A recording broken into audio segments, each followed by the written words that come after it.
Hello and welcome to the first episode of the Knock On podcast for 2025, brought to you by the good people at Zero Tackle.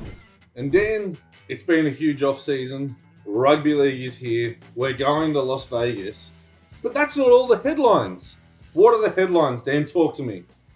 I've got all the headlines. I just want to apologise quickly. I couldn't find my shirt. I moved house, as you can probably see. My expensive backdrop is it's in the mail. It's in motion. And next week we'll get it done. But mate, straight into the big deal, and we want to talk about big deal. Dylan Brown, pretty handy footballer, has been supposedly, reportedly linked to a 10-year deal at Newcastle. $13 million. Thoughts? I'm sure, right? Newcastle are going to do something, right? They're going to do something to try and expedite the remaining years of Caleb Ponga in his prime. $1.3 million a year for Dylan Brown. $1.3 million a year for Dylan Brown to play halfback? That's what I don't like. But 10-year deals never work. And this is a guy at Parramatta who signed a long-term deal but threw a clause in there every year. You can guarantee his Knights deal will be riddled with clauses. Bottom 4 clause. If we finish 13th clause. If our for and against is lower than minus 78 clause. If I don't hit 20 try assist clause. Like, it's garbage. 10 years. I couldn't believe this. I thought... So full disclosure, Paul shot it into my DMs early on because he knew we were recording tonight. And I'm like, okay, was that the rumour? Is that what? Have you heard that? Has someone found it on a forum or something? It's on Fox. It's on Daily Telegraph. It's everywhere. It's Newcastle's reportedly the club because they were in talks with him. 10-year deals, as you said, have never worked. 5-year deals are too long. We saw Jason Taumalolo, who was the best forward of the generation, offered a 10-year deal. Now, he's lucky if he gets a spot in the top 17 of the Cowboys. They're still paying him $1 million for the next 4 years or something. A couple of years ago, we saw, was it William Zillman sign a 5-year deal on the back of a really, really exciting run. Dud contract. Not all contracts can be bad. You take a risk at any length. But 10 years for a bloke who, he's okay. He's pretty good. But last year, Parramatta had to win a game to avoid the wooden spoon. Now, I know Mitch Moses was injured, but that should have made Dylan Brown stood up. He should have done the Jerome Luai every time Nathan Cleary gets injured and make himself more valuable. Instead, he just played okay football, and Parramatta were pretty bad. I would say very bad. And now he's come out and said, I've got all these clauses and blah, blah, blah. I want this, I want that. And Moses is out there saying, I'll talk to him, I'll this and that. $13 million, 10 years. I would be signing this yesterday if I'm him, before Newcastle wake up and think, this is the dumbest move of all time. Because I think in 5 years, even if he wins 2 premierships, you still got 5 more years and another, $7 million of this. I can't believe this is even real. I am genuinely, no. My thoughts on this, and you took it away from me, was you saw a couple of halfbacks last year go down, and you saw a couple of players step up. So Nathan Cleary goes down. You see Jack Cole, you see Jerome Luai step up and elevate Penrith when everyone thought, hey, this is it. Penrith are going to go downhill. No Nathan Cleary. Nico Hines plays Origin. His head's not right. He gets hurt, breaks his leg at training. We got Dan Atkinson and Braden Trindle, and Braden Trindle has the season of his life. Mitchell Moses gets hurt, and whilst Dylan Brown put together a statistically great season, those statistics did not elevate Parramatta anywhere until the last game of the season when they played the West Tigers, and if they lost that, they came last. Now, they won, and they finished 15th because South's lost as well. But I don't know if he is the game-changing playmaker, and if he's the halfback and that young Fletcher Sharp is the 5'8", that's a lot of pace, not a lot of kicking, definitely not a lot of organising, and zero structure. Yeah, plus I'm worried. I mean, if Nathan Cleary came out and signed a 10-year deal 2 years ago, okay. It's probably the one time you think, oh, geez, they nailed that. Dylan Brown is a very good footballer. I'm a big fan of his. You know, he's in my fantasy team because I like picking players that I like watching. It just adds to it. But this is a bloke who has played a couple of games for New Zealand, has played okay for Parramatta, has a rap sheet off the field. I don't see him as a player you can offer a 10-year. If it was a $1.3 million for 3 years, I'd sign off for that tomorrow. Newcastle needs to take the risk. They need an urgent overhaul, or Kalen Ponga is going to go down to the Roosters as soon as he can. He may even with this, but this seems the cavalry's coming, Kalen. Stick around, see what you can do up here. 10 years, if they sign this just screams desperation. And every single player manager in the NRL is going to be, hey, Newcastle, what do you got? I don't like this at all. Moving on to the bigger news of the week. A dust-up in Vegas. Pretty funny how it's come out. Now, the headlines broke that there was a fight or an altercation between two Canberra players in Vegas, and everyone automatically thought, oh, geez, this isn't good. This is a literal black eye on the NRL. Then it came out that they tried to check in. One got a room, the other one to sleep in the bed. The other one said no, so the other one hit him with an inflatable hammer. Rugby League. I mean, the guy who hit with the inflatable hammer should have got the room on principle. Like, period, point blank. If you can pull out an inflatable hammer, blow it up, and then smack your mate with it, your mate should turn around and forfeit the room.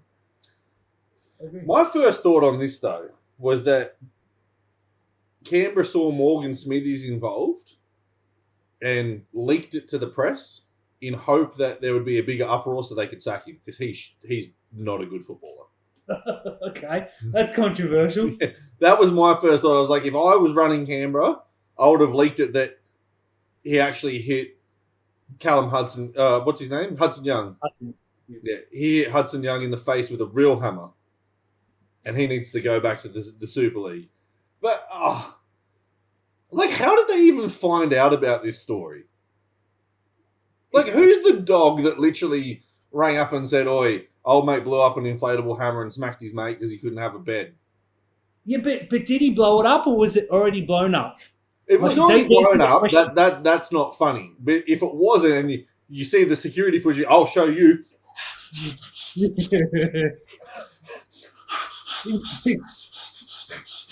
2 minutes. And then he just bops in with it. What I want to know, was it one of those ones that goes when you hit it? Because that would have been good. They were kicked out. They were walked out after an altercation in the lifts, which, safety, we're making fun because it's funny. Safety, blah, blah, blah, looks terrible. They got removed and it was misunderstanding. I've worked at hotels. People can get uppity when they're waiting for rooms. Check-in times at 2 o'clock. If you're waiting after that because of a system error, there's going to be some push and shove. There's going to be some rah-rahs. This is a non-story, but as soon as the inflatable hammer stuff came out, I thought, I have to mention this because it's too damn funny not to. Too damn funny is exactly right. What may not be funny, though, is the Roosters, who are struggling, potentially. Mm-hmm. Yeah, it is funny, actually. They lost big time in the preseason. They've got Chad Townsend as a halfback. And Spencer Linu supposedly wants out. Now, he did come out and say, oh, it's rubbish. But Propaganda Pete has come out and said, no, he wants out. Penrith can't fit him back, and that's why he backflipped. That's pretty bad if he wants out. He's certainly playing like he wants out. Well, this is a story that was broken by your good mate Molly, who said that someone who joined their team last season wants out to go back to their previous club. And everyone has made out that it's Spencer Linu. But Molly is... The real thing that people are taking away from this is Molly's come out and said it's not Spencer. But he hasn't dropped the name as to who it is. And there aren't too many big-name players that joined clubs the previous year that would maybe want to go back. So I don't know. Like, all roads point to Spencer. Spencer's come out and said, nah, bro, not me. They're one of two things. It's Spencer, and Penrith can't fit him in the salary cap unless they release somebody, so they're playing it down. Or everyone's just taken Molly's word and gone, oh shit, the biggest name player that moved was Spencer Linu, let's just run with him. Yeah, obviously whenever someone tweets something's happening, you're going to jump to conclusions. It's fun to speculate, it's harmful. I'm trying to play devil's advocate for myself here, but Spencer Linu was the one that immediately dropped in. I heard there was a Bronco named, everyone was talking. Ben Hunt until it was clarified that it was last year, and why would he want to go back to the Dragons? Yeah, there's no chance he wants to go back to the Dragons. There's a whole heap of speculation, but the Roosters right now are struggling to sign players. Now, I know they picked up Reece Robson, but last year they lost a lot of talent. They had a lot of money, and no one said, oi. I still maintain that they're keeping that money for Joseph Manu to come back. But he just signed with French rugby. Japanese rugby. No, he's at Japanese rugby, but he's just signed to go to French. Oh, gotcha. Oh, there you go. That shocks me. The way he came out straight away and said, I'm not enjoying it here, I thought he's going to be back in the Roosters before round 3. I still don't. I'm not backtracking. I still think he'll be back at the Roosters at some stage. But if they're... Let's go on the market. Dan, this is literally on zero tackle. Yeah. Hey, mate. He's leaving the Japanese competition and he's linking up with another team. Yeah, but it's rugby, and rugby sucks. Yeah. He's going to get bored out there. He's going to want to come back, and the Roosters are the only team that can afford. The thing with rugby is, 1, backs don't get the ball, and 2, if your team's really bad, you don't get the ball. Period. So if he wants the ball, he needs to go and play prop. Again, though, from Molly's tweet, that wouldn't make sense because it said somebody who changed NRL clubs wants to go back to their previous club. So all roads point to Spencer Leno. It does, but sticking with the Roosters, they ain't in a bit of trouble because they're losing players out the wazoo, and they got $6 million or something, and you see players linked and then they go elsewhere and. I think the Roosters, they know that they're going to be the big players in the market, and one of the things that usually happens every off-season is players will get linked with the Roosters regardless, and now that's sort of gone to the Dogs. Every single player that comes off contract is being linked to the Dogs, and Gus Gould literally comes out and says, how many players are we signing? 84, 85? Well, usually, Gus. There isn't a day that went by where you didn't sign a new utility. I think the Roosters will play it quite cool, and they'll target players. They'll be pretty strategic on the players that they want. They're obviously hovering around the market now for the Tedesco replacement. Sounds like they got. I thought they were going to be the main buyers for Dylan Brown, if I'm honest. And I still wouldn't be shocked if they put in a last-minute bid for him to say, "Hey, you're the perfect person to come and play next to Sam Walker when he's fit come next year." But yeah, look. They're in a bit of strife this year. I think you and I had them at 8th. I'd be very surprised if they were that high. Judging by what you saw in the trials, I would be very surprised. There's 2 things I'd be very surprised by. 1, if Chad Townsend makes the entire year. He looks like a guy who's just had enough and is hoping that Sam Walker comes back before round 14, because it wouldn't surprise me if in 6 weeks' time Townsend turns and my body's not up for this anymore. I'm out. I'm done. I'm sorry. I've got to go. On the other hand, a transitional season for the Roosters, a year or 2, having their ego deflated wouldn't hurt before they bounce back up. A club like the Roosters they'll always sign players. They're a draw card, man. They're a draw card. They are. I'm going to write an article later that argues that perhaps they're not. So we'll leave that for that, because I think that'll cause some trouble. Ben Hunt is obviously the one that they missed out on that I thought was 100% going to go straight. They ended up with Chad Townsend, who with the greatest respects, like you said, sucks. Been very good. Yeah. Well, with no respect, I suppose. But let's talk about a player that they're linked to every single day. Kalen Ponga, again, supposedly in the Roosters sides, despite a $1 million-year contract worth $10 million a year, and blah, blah, blah, and his dad runs the club, and we've heard all the nonsense. Is he going to the Roosters? Like, the second Tedesco says I'm out, is Ponga going to be like, I'm gone, see you later? Gotta hope not, because as a noted Newcastle Knights hater, right, and I take great pride in hating on the Newcastle Knights, Kalen Ponga has actually made them really fun to watch. And I would almost hate him if he went to the Roosters, because he's made me like the Knights again. So if someone can turn around and make me like the Knights and then piss off and leave me liking a team that I hate, then I will target him and berate him with everything that I have. But in all seriousness, that is like... It's like the Josh Dugan asphyxiation with the Roosters. They always said, yes, we want Dugan, we want Dugan, we want Dugan, and Dugan never went. And then when he was out of his contract, he went to the Roosters and said, hey, and they went, no. Absolutely not.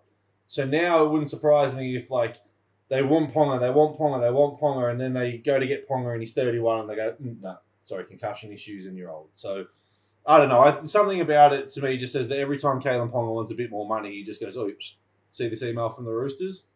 Leak it. It'll be a night for life. I want to argue with, but I can't. I actually thought that'd go a different way. I 100% think he uses the Roosters for. I don't know how much he's on genuinely, but it's support. His highest paid player in the game is the rumour.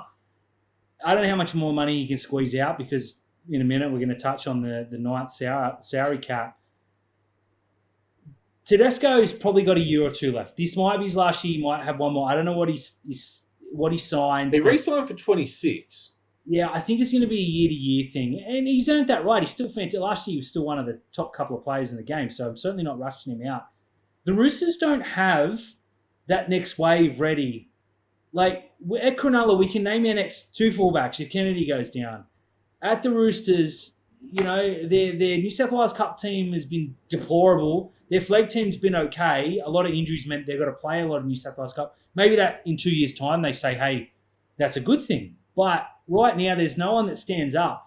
Now, Joseph Manu was obviously the heir apparent. Yeah. I can't believe they let him go. I would have moved heaven and earth to keep him. He was the next fullback for the next, 5 or 6 years, and then you can go again. Now that he's gone, I think the Roosters are in a position where they need to sign Kalen Ponga.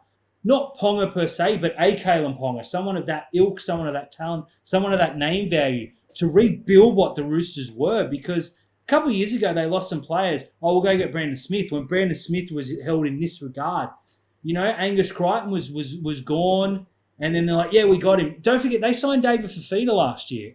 Okay, it didn't end up, but they had David Fifita, the most sought-after free agent in the past few years, signed and announced. Now, of course, he backflipped, but the fact is, if he came up again, I don't think anyone would look at the Roosters the same as they do. Again, I want to save that because I want to write about it later in the week. Scott, if you're watching, prepare for that one. But we'll move to Newcastle before I get too many Roosters. We talked about Ponga's wage. We've talked about him being linked to a eye-watering, staggering deal, Dylan Brown. They're evidently in cap trouble, and I can't see how, but I've just got from our great mates at Zero Tackle that have broken this down. Evidently, they're $400,000 over the cap and unable to register. They released Daniel Saifidi. That sucks for them because he's still got plenty of that. Leo Thompson was promised an upgrade. They can't do that. Previous management, blah, blah, blah. And Jaden Brayley, who, don't forget, was the captain at one stage, has been told to look around. The fact that he's still there says to me that there were no takers.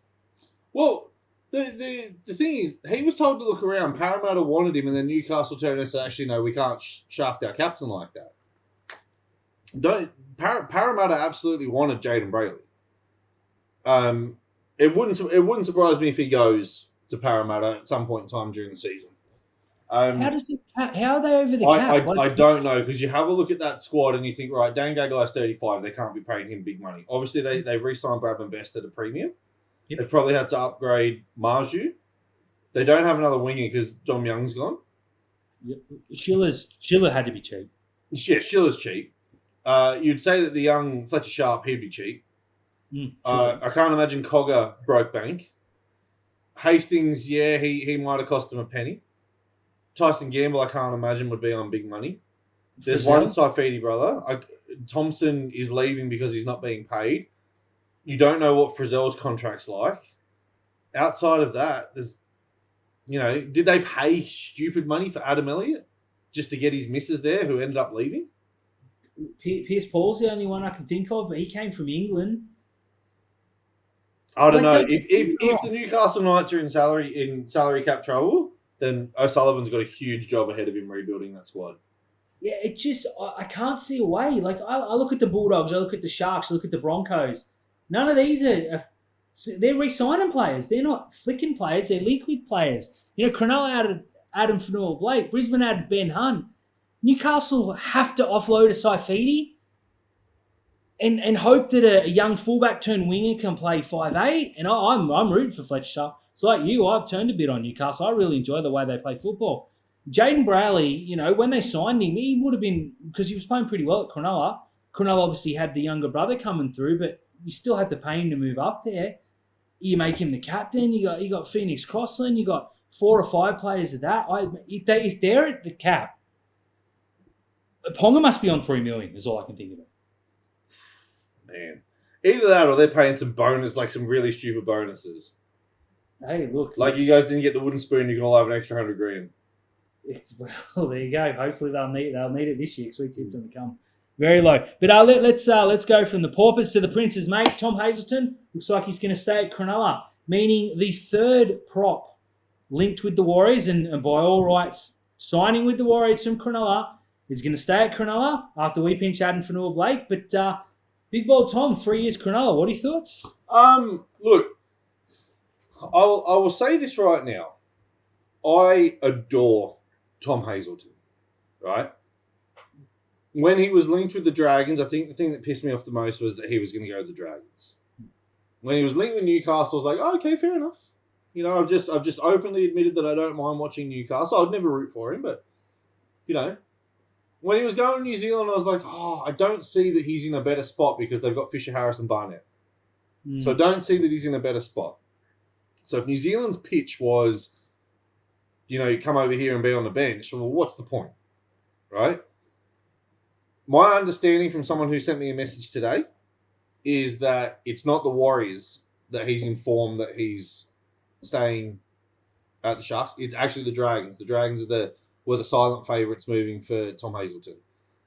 It sounds like he is going to stay. Dave Riccio released that article saying that he wanted to go to market to see what his value was. Cronulla have come close.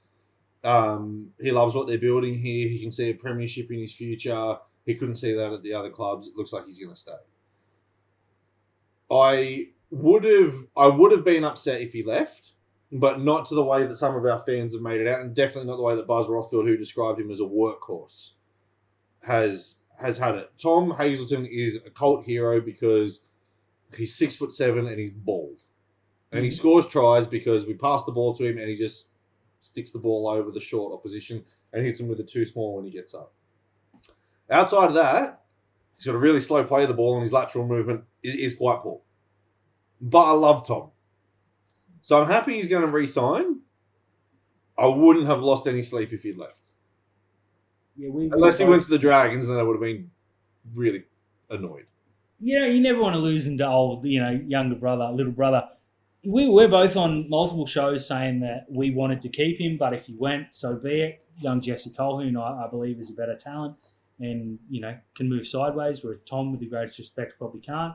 Happy to hear he's re-signing. I think that probably means one of the other forwards, i.e. Toby Rudolph or Braden Hamlin-Ueli, has been told 1 year is going because Oregon Kaufusi's re-signed. But they've all just re-signed. Toby and BHU re-signed last year. I don't think they're going to go and tap them on the shoulder. I think the Sharks have just gone, look, most of the players that we wanted to keep have stayed on user-friendly terms. They've lost Jack Williams, who was on a fair chunk of money. They lost Dan Atkinson. Now, he probably wasn't on a good chunk of money. And they're about to lose Will Kennedy, who, not on a good chunk of money, but he's not a pauper. Yeah, I think the Cronulla, they must be paying unders. They've re-signed everyone they've wanted to. That we've kept. Atkinson is the outlier, but the Dragons came in and offered him. Jack Williams is an outlier as well, because if you had asked me, I would have kept Jack Williams above Hamlin-Ueli and Tom. Yeah, that's fair. I feel that he'll probably. No, I don't know. Actually, I was looking at some predicted teams. I have Jack Williams in my starting lineup. Jack Williams will start at prop for Parramatta. Yeah, and I think that's a really good thing. I think Cronulla Tom staying says to me that one of the other two big boys are going. I don't know how you get to that, but the Warriors have wanted both of them. Do you go back to them? Do you go to Newcastle and say, well, you need props on the cheap, we'll chip in a little bit? Because there's some other players there. I think you're going to see Sione Katoa and Will Kennedy moved on for younger Sam Stonestreet and Liam Wyson, who are obviously going to be much cheaper. But again, there was another report during the week. I can't remember who it was. It might have been even NRL legend Aaron Woods, that his words not mine, and I love Woodsy, that said Cronulla are going to lose players. They can't keep them all. Well, thus far, they've kept them all. Yeah. Something's got to give. Something's got to give. And I don't think Kennedy stays. From what I've heard, I don't think Kennedy stays. We've lost Atkinson. We've lost Jack Williams. I think Cronulla have given every single player a price point and said, here's what you can keep, or here's what you can have to keep the squad together to try and win a premiership, or go to greener pastures. And some of them have gone, like Jack Williams has gone, yeah, okay, there's a pretty good deal at Parramatta here. I'm getting quite a significant upgrade. Dan Atkinson has gone, yeah, I'm getting quite a significant upgrade. Tom Hazelton's looked at it and gone, Newcastle, St George. The Warriors, I was going to go and play on the bench. Might as well do it at Cronulla. Completely agree. From the positive to the negative, Terry, it is not negative that we got Rugby League this week and next. The negative is that, geez, we got some players missing. Katoni Staggs is confirmed to be out for 4 to 6 weeks. Campbell Graham, Brian Toto, we got 50 South injuries, unfortunately. There are a whole heap going through. We usually see injury Mageddon at the back end of the season, not the start. Is this that they're training too hard, or is this just bad luck? What it is that NRL fans have goldfish memories, right? Because the same thing happens at the beginning of every year, and everyone's like, scrap the trials. But come March this year, you forgot what happened at March last year, but you remember your team was injured in the lead up to the finals. Or you remember your team missed the finals because you were injured. But you don't remember who missed round 1. Can you name Cronulla's round 1 team last year? No. Exactly right. You can't. And I thank you for being honest with that. But most teams, if you said to them, name me your 1 to 17 from round 1 last year, they wouldn't be able to. And you say, oh, do you remember this guy being injured? No. So injuries happen. Preseason happens. And what it is you're going from November to February, training as hard as you can, slogging it out, but no physical contact. And then for 2 weeks, you just go out there and be a gladiator. So that's where the injuries happen. And then your body is like all of a sudden readjusting to going, holy shit, we're about to get a battering in the end. So it's bracing for contact when it's probably not going to get it. Injuries happen in a physical sport. And injuries happen everywhere. Like Tiger Woods played golf and needed 2 knee reconstructions. How do you get a knee reconstruction playing golf? I don't know. There's been people injured 10-pin bowling. I 100% agree. I don't want to scrap the trials. You need the trials because players are going to get injured in week 1. Look, Katoni Staggs was a contact injury evidently. I didn't see it. I saw him come off the field, which sucks. Brian Toto is something from last year that he re-aggravated, I believe. Campbell Graham was just a freak accident coming off a layoff. Latrell was turned into chase the ball and got injured. We've had players injured in the shower or Manly Corso, depending on which story you believe. The talk on the weekend is that Matt Arthur, the young hooker that went from Parramatta to Newcastle, got interchanged, and as he was running off, blew his knee out. That's just terrible luck. Don't forget, we had South players fall over at a barbecue. We've had Glenn Maxwell in the cricket fell off a golf cart, knocked himself out and missed a World Cup game, I believe, or a Champions Trophy game. Injuries happen. You know why they're being seen more and being made more of? Because the trials are all televised now. You see every single injury, and you get Vossi saying so and so's injured, and you go down to Jake Duke on the sideline that says, "Oh, this injury," and you follow it through rather than just reading, "Oh, Campbell Graham's hurt his hand at training." Oh, that sucks. Injuries are going to happen. It's terrible. It takes the gloss off what should be the most exciting time of the year for rugby league fans. South fans, my heart genuinely goes out to you, and I don't mean that in jest. It sucks what you guys are going through injury-wise. Every single club's got it. The Roosters are still missing internationals from last year that were injured. You know, so I. But if you ever want to worry about injuries or say that injuries are like bullshit parts of the sport, step back for a second and think of Victor Wembanyama, the 7'3" centre from the San Antonio Spurs, who went to bed with a bit of a sting in his shoulder, woke up and couldn't lift his arm, and has now been ruled out for the year with a blood clot. Shit happens, man. The human body is so amazing and awful all in one that injuries just happen. Especially in sport. Injuries just happen. Absolutely. Hey everyone, thank you for tuning in to another episode of the Knock On podcast brought to you by the good people at Zero Tackle, your one-stop shop for everything rugby league. We have breaking stories, player movements, transfers, rumours, gossip. We have the best independent writers dropping predictions, fearless predictions telling us where Joey Manu's going to sign, even though the journalist next to him doesn't know about it. And of course, we have one of the best in the business, my handsome co-host, Dan. Mate, it's round 1 rugby league. You're telling us you've got a story bagging out the Roosters. I can't wait to not read this one. What else am I going to miss this week? Well, the 20 thoughts are back. I got some shots in on the trials. Well received. Thank you for the comments. And this guy right here, can you believe it? And then look, we'll bring the preseason. We'll bring the power rankings back. Probably not this week at the completion of round 1. Yeah, I am gonna pitch that Roosters story as soon as I'm finished here. I'm gonna hit Scott up in the DMs. Prepare for that one. There'll be some other stuff too. I'm just waiting. Something's gonna happen this weekend in Vegas. Good, bad, or indifferent. And quite frankly, I can't wait. Oh,